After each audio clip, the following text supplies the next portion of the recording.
Presiden Taiwan, Tsai Ing-wen, menggembar-gemborkan ketahanan ekonomi pulau itu dalam menghadapi tantangan global seperti perang di Ukraina dan inflasi.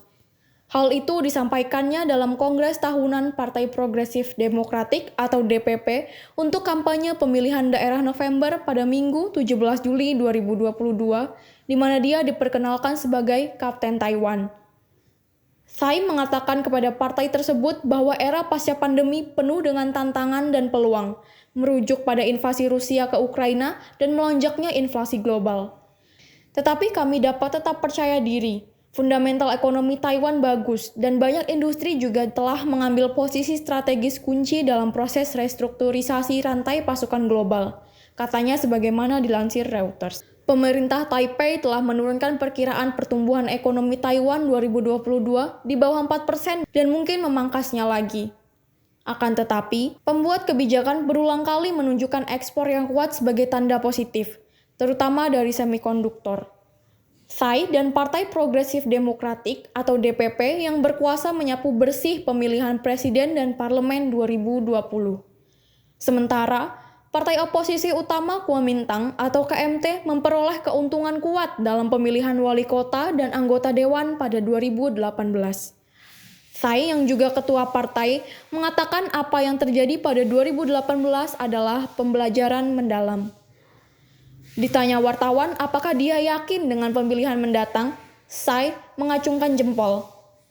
Pemilihan 26 November akan menjadi ujian bagi kedua belah pihak menjelang pemilihan presiden dan parlemen pada awal 2024.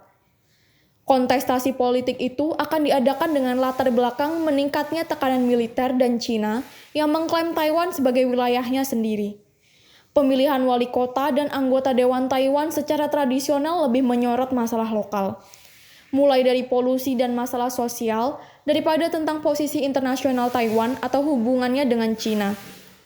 Tsai tidak menyebut Cina, namun Perdana Menteri Taiwan Su Tseng-chang yang berbicara di hadapannya mengkritik tekanan kasar dan tidak masuk akal Cina. Mengutip Tsai, dia menegaskan bahwa rakyat Taiwan tidak akan tunduk.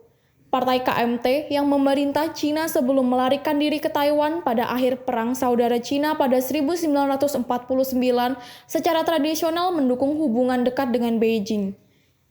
Posisi itu menjadi sasaran empuk bagi serangan DPP yang menuding oposisi akan menjual kebebasan dan demokrasi pulau itu. Partai oposisi menyangkal hal ini, tetapi tidak bisa menghilangkan tuduhan menjelang pemilihan 2020 yang mengarah ke kemenangan DPP.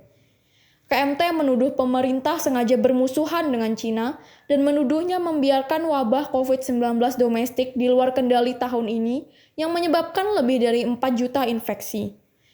Partai berkuasa juga dikritik gagal menangani masalah seperti pemadaman listrik terus-menerus.